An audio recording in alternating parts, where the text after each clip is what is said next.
There will be time for you to read the instructions and questions, and you will have a chance to check your work. All the recordings will be played once only, and you will hear a conversation between two people talking about insecticide. First, you have some time to look at questions 1 to 5.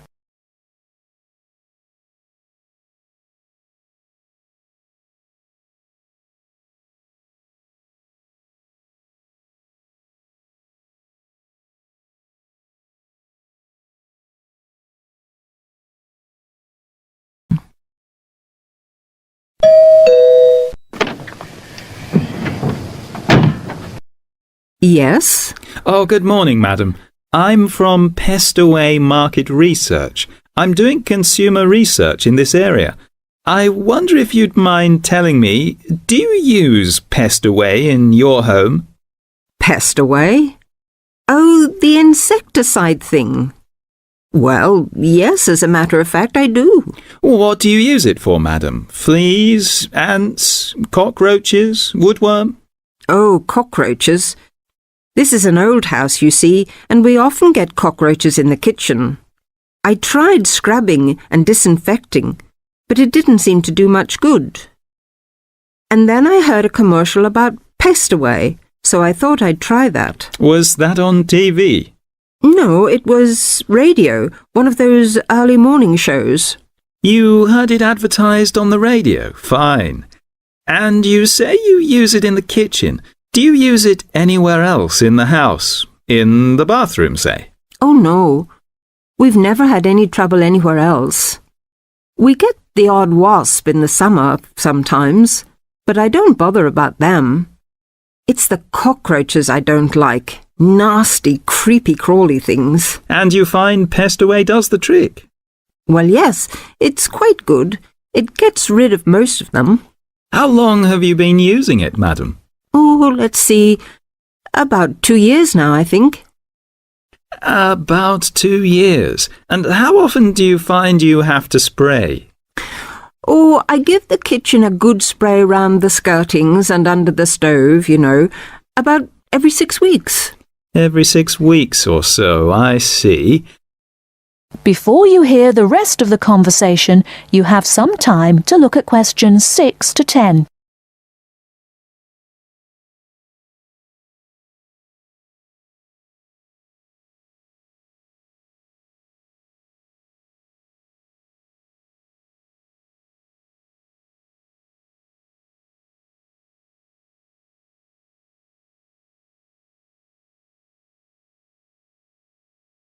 Now listen and answer questions 6 to 10. About every 6 weeks. Every 6 weeks or so, I see. Where do you buy your Pestaway, madam? A supermarket? Chemist? Oh, no. I get it at the little shop at the end of this street. They stock practically everything. It means taking a bus if I want to go to the supermarket. Well, thank you very much, madam. Oh, could I have your name, please? Mrs. Edgerton. Mary Edgerton. That's Egerton. Egerton. And the address? The address is 12 Holly, Peterford. 12 Peterford. And may I ask your age, madam? Oh, well, just put down I'm over 50. As you like, Mrs. Egerton. And occupation? Housewife? Well, I used to be a telephonist before I married. I had a very good job at the post office, but what with a husband to look after and 4 children to bring up, it doesn't leave you much time, does it? Occupation, housewife. Well, thank you very much for your time, madam. You've been most helpful. That is the end of part 1. You now have half a minute to check your answers.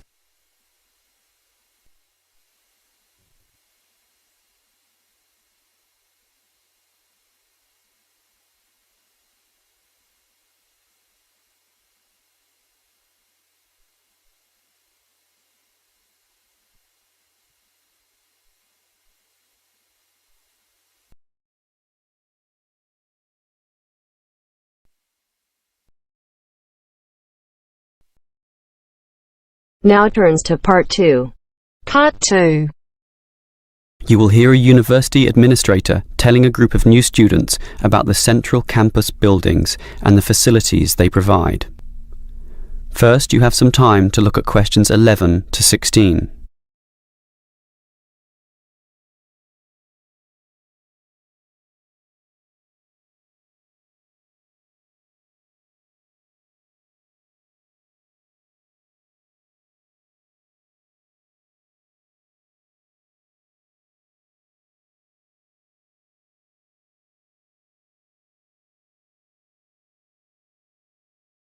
Now listen carefully and answer questions 11 to 16.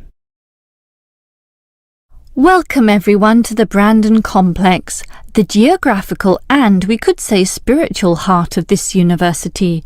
This is basically where everyone eats too, as you can see by looking around.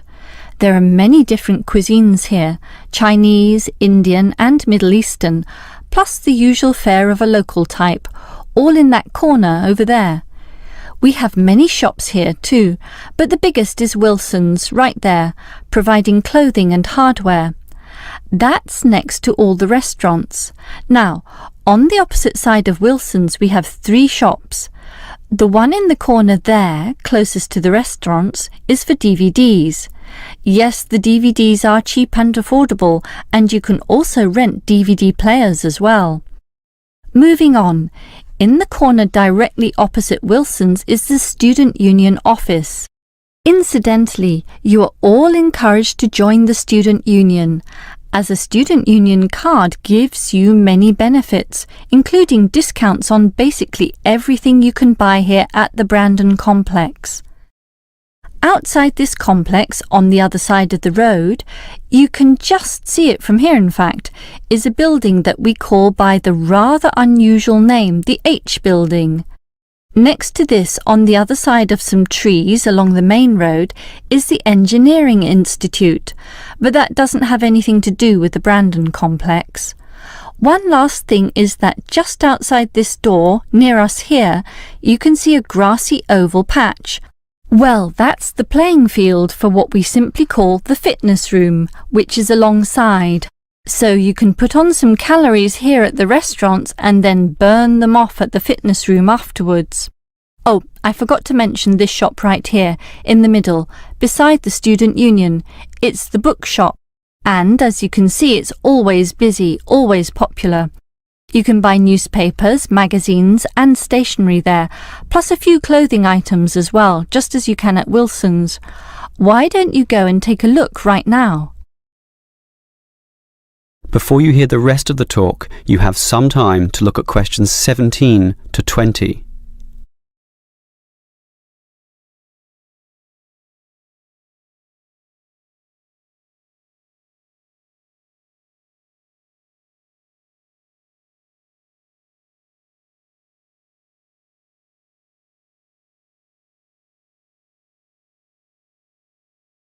Now listen and answer questions 17 to 20.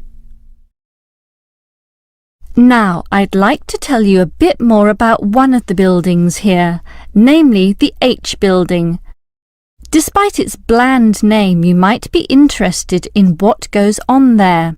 It is our main recreational centre, with halls, offices and space available for a variety of activities, mostly for those who want to get fit. For example, if you're interested in yoga, you're in luck, since 4 days a week there are free yoga classes. They have several levels, so if you're a beginner, you'd have to start with that. You can check the schedules on the wall there. Yoga used to be at night, but now it's in the mornings, but not on Wednesdays. Along those same lines, there's aerobic dancing in the afternoon. This shares the same room as the badminton games, which are on Mondays, Wednesdays and Fridays. The aerobics are on the alternate days, Tuesdays and Thursdays, and it's not restricted at all. Everyone is welcome to join, although the instructor may divide you up, of course, according to ability. And, just to show how diverse the H Building is, there's even some spiritual solace available there, inside the multi-denominational prayer centre. with individual booths and a variety of holy scriptures and texts available to read from all the major religions of the world. That's open all day over the weekend, but not at night time when the rooms are for private booking. Finally, for those of you of a cerebral nature, the University Chess Club operates at night. That's open from 8 p.m. every, is it Wednesday or Monday? No, sorry, Friday. And I think it closes at about 11:30 p.m. So, there's something for everyone in the H building.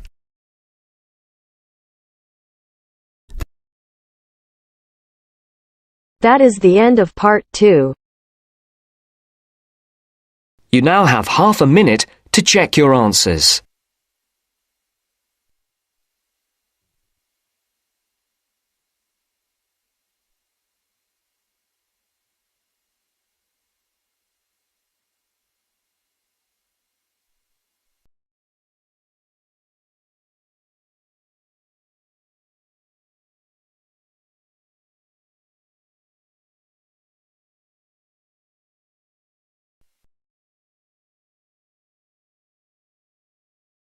Now turns to part 3. Part 3. You will hear a group of students, Henry, Joe, Nancy, and Gordon, discussing changes to their work experience placement arrangements. First, you have some time to look at questions 21 to 26.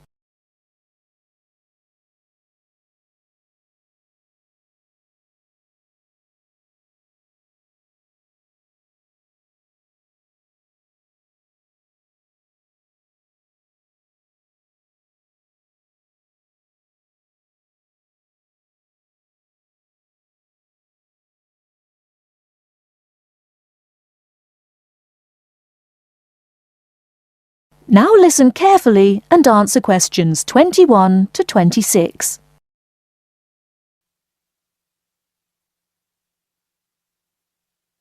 Look, there's the notice that Professor Jones told us he'd be putting up confirming the details of our work experience placements.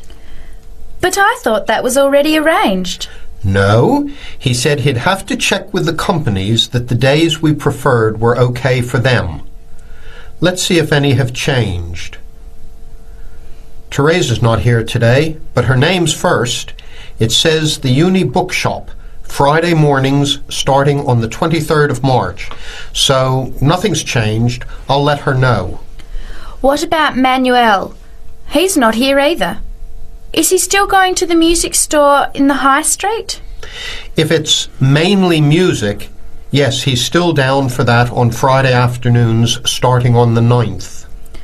The day's different. It's changed from Tuesday mornings, but that's okay. I'll tell him. He'll really enjoy listening to music all day. Now, where's my name? Henry. Here it is. I'm going to the beauty shop, and I said I preferred Thursday afternoons. Oh, good, that seems okay. And my start date hasn't changed either. Joe, what day did you opt for? I'm going to Highway Hotels on Monday mornings. Yes, that's okay. And starting on Monday the 12th of March. Oh, has that been changed? Okay, I was scheduled to start the week before. I'll just make a note of that. What about me, Henry? Have I still got the Explore travel service on Wednesday mornings? Just a minute. Where's your name? Let's see. Nancy. Okay, here it is. Explore travel on Wednesdays, yes, but afternoons, and starting date is Wednesday the 14th of March. Has the date changed? No, not the date, just the time, which is fine. I'll get to sleep in. You lazy thing, Nancy. Chris's name is next on the list. Gorgeous Gowns Fashions. What a name. Yes, it sounds good, doesn't it? I'm hoping he'll bring me some free samples. So, has he still got Wednesday mornings? Yes, Wednesday mornings starting on the 14th of March. OK, I'll tell him when I see him tonight that his arrangements haven't changed. Gordon, what about you? I chose that software company that makes computer games. I can't remember its name, but I asked for Tuesday afternoons. Oh, yes. Here it is. Games to go on Wednesday mornings. There's a note here saying they have their weekly staff meetings on Tuesday afternoons, so that wouldn't be much use to you. That's why they've changed it to Wednesdays, starting on the 21st of March, so you can see their working setup. OK, I'm glad they've changed it. I don't think I'd want to sit through a meeting every week. Before the conversation continues, you have some time to look at questions 27 to 30.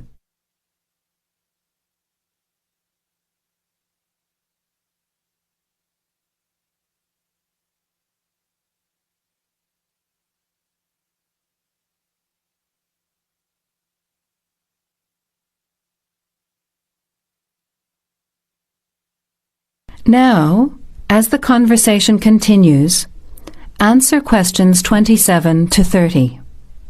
Can someone remind me what time we have to get to our placement in the afternoons? It says here, mornings start at 9 a.m.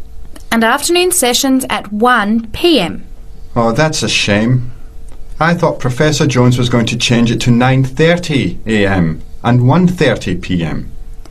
Yes, he did say that he'd try to make it later, but obviously that wasn't possible. By the way, just in case, what happens if we're ill or something and can't make it? Do we phone the college or the place we're going to? I think we have to phone the company first and then the college. Didn't you get the information sheet about work experience at our last seminar? No, I missed it because I had to go to the dentist. What else did it say? Well, we have to do a total of 24 hours altogether.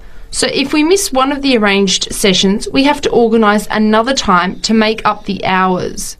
And he gave us details of the presentation we have to give about our work experience. Oh, really? What do we have to do? In week 10, we each have to give a presentation to the class about the company we've been with. It's 30% of our final mark for this subject, so it's going to be a lot of work. Yes, he's expecting us to do a lot of research while we're there so that we can outline the history of the company, its management structure, number of employees, other branches, etc. And he said we should use lots of visuals such as diagrams and flowcharts during the presentation. Yes, and we should also include what we did each week, the different departments of the company or positions that we observed, and try to relate what we saw to our studies so far. He gave examples like management style, accounting systems, information technology, and so on. You were right. It sounds like lots of work. That is the end of part 3. You now have half a minute to check your answers.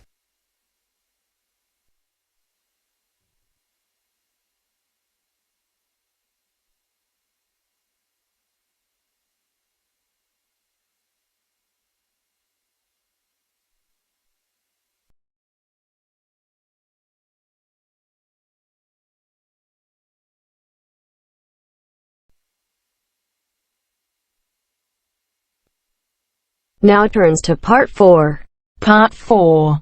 You will hear part of a lecture about product life cycles. First, you have some time to look at questions 31 to 40.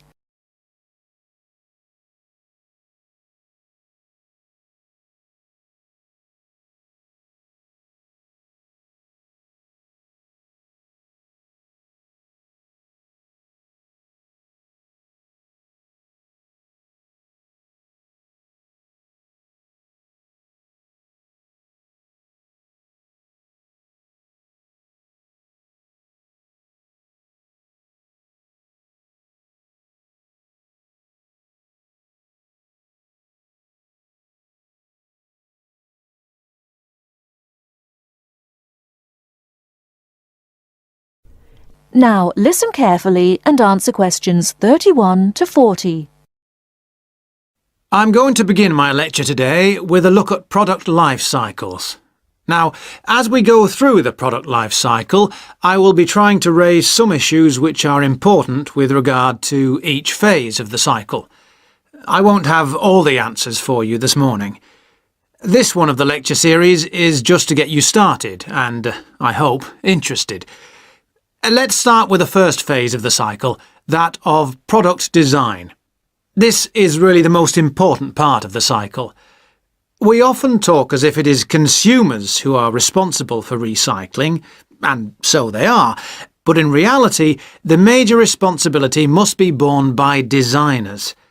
They can design products where recycling is easy and cheap, or difficult and expensive. In the latter case, the likelihood is that recycling, though technically feasible, will not in fact take place. Now, don't jump ahead, because the second stage is not product manufacturing, but rather that of materials acquisition. This is the activity we do when we mine coal or other minerals such as gold or iron or copper. In addition to mining, there is harvesting, which includes the cutting down of trees as a first step in the making of furniture or paper, or fishing. These activities have costs which are not only money costs. Pollution is one of the extra costs. We have also to think whether the resources we use are renewable, such as trees, or not, such as coal and other minerals. The third stage is not manufacturing either. It is materials processing. This is where we take the raw materials and use energy to change them into a form that can be used in manufacturing. For example, trees must be turned into paper or oil into plastic. The cotton plants that grow in the fields must be turned into cloth. All of these activities require the use of chemical processes, and, as with all chemical processes, waste is produced, often of a dangerous kind. And now we come to the manufacturing stage. This is usually the most expensive in terms of cost and energy and waste. The wastes are often those that contribute to global climate change. For example, we make 41 billion glass containers, mostly bottles, each year, and we throw most of them away. A lot of manufacturing seems unnecessary if we could only organise things better. And this could mean greater profits for the manufacturing companies too. Stage 5 is packaging. Many products are packed in paper or plastic, which themselves, of course, have their own processes and costs. Excessive packaging is often criticised, but it must be remembered that packaging serves a purpose, often more than one purpose, such as maintaining freshness and hygiene, as well as providing information. In our globalised world, we must never forget the next stage, which is distribution. This is the stage where transportation and energy play a big part. Lorries, trucks, trains, planes and ships all use up the precious stocks of oil and, as we know, generate greenhouse gases, which, as we hear again and again, contribute to climate change. Stage 7 is the point of it all, using the product. Looking after products, using them in the recommended ways, timely repair and maintenance all reduce the need for early replacement and reduce the number of products in landfill sites.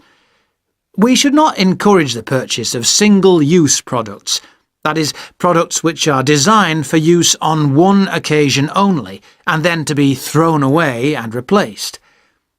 I'm going to skip a stage for a moment and move straight on to the final stage, which is disposal, putting the product in the bin. This is the end of the life of the product and we lose it completely. It may have only a little value, but it does have a value even at this stage of its life, even in fact when it's actually in the landfill site. Now, I missed out one stage. This is a cycle within a cycle. That is, within the life cycle of the product, there can be a closed-loop cycle which can extract more value from the product. This is the reuse and recycle loop. It is a closed loop because, in theory, it can continue forever, though in practice, of course, this is not possible.